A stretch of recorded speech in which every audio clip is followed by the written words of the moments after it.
Hey everybody, it's me, Delores, the pastor's daughter. In today's video, I wanted to read to you from the book entitled, Don't You Know Who I Am? How to Stay Sane in an Era of Narcissism, Entitlement, and Incivility. It is by Dr. Ramani Durvasula. So in today's video, we are going to be reading from chapter 7, and it's entitled The Narcissist Who Raised You. Now, just a brief overview. First of all, I love Dr. Ramani. I've taken a few classes by her. And when I first started this journey in discovering who my father was, and my father is a narcissistic pastor, I just did a wide search and tried to find all the information that I could so that I could learn what to do, how to do, what is narcissism, what is this thing. And so I found Dr. Ramani, and she has been an excellent resource. In this book, this chapter really resonates with me because it is like down to a T of what I have dealt with my father. And probably like many of you who grew up with a narcissistic parent, then you will probably resonate with the things that she shares in this chapter as well. So let's get started. So the chapter starts off with a quote that says, "Children have never been very good at listening to their elders, but they have never failed to imitate them." James Baldwin. And the chapter reads like this. Many people met their very first narcissist on their first day on this planet. It was their mother, their father, or both. People with narcissistic parents often have no other reality. As such, it shapes who they are and become. It can take some heavy psychological lifting to get past growing up this way and making healthy choices as an adult. A toxic parent engages in the established patterns of narcissism. That's a lack of empathy, self-centeredness, arrogance, unchecked rage, grandiosity, and deep entitlement.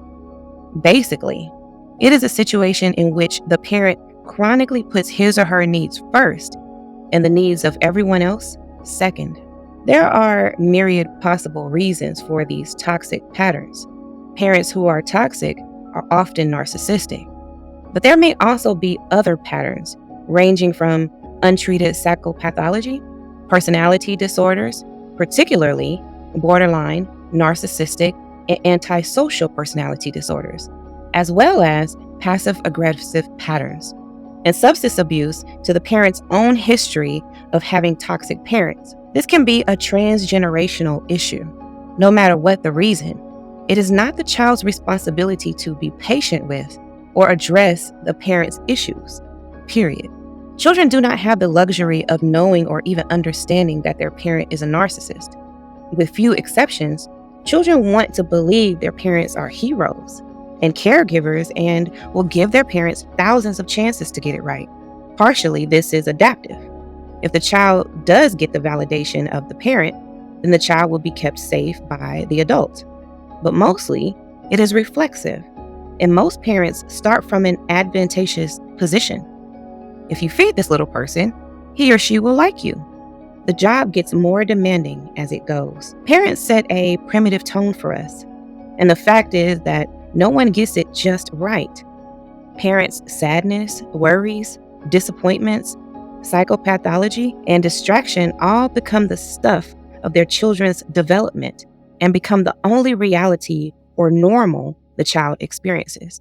Parents are people, and their history does not magically disappear when they have a child. Extending that to what we discussed before about habituation, these familiar patterns become normalized, and we often replay them in numerous ways in adult life. One narcissistic, entitled, toxic parent can steer the course of a childhood in a permanent way and can impact adulthood until the end of life.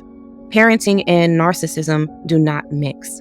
The key requirements of parenting, consistency, empathy, compromise, sacrifice, self-awareness, discipline, and equanimity are precisely the qualities that narcissists lack.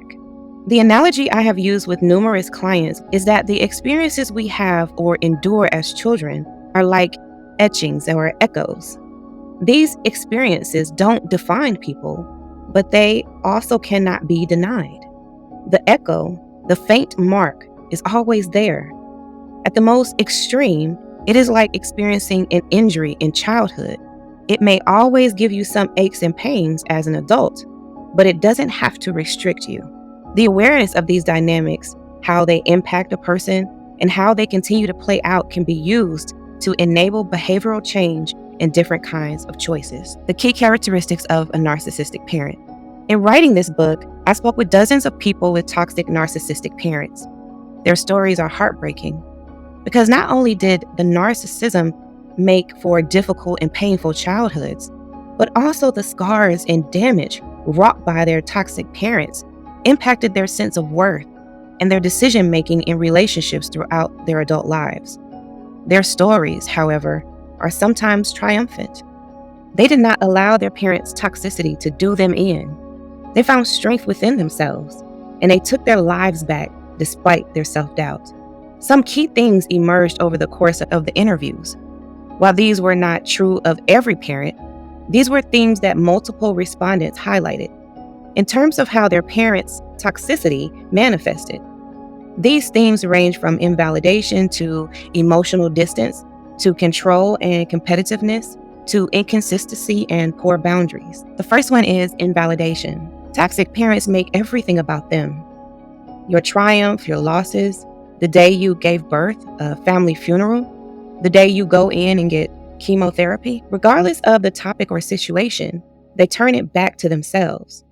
Their children's needs are secondary and typically met only if they align with the needs of the parent.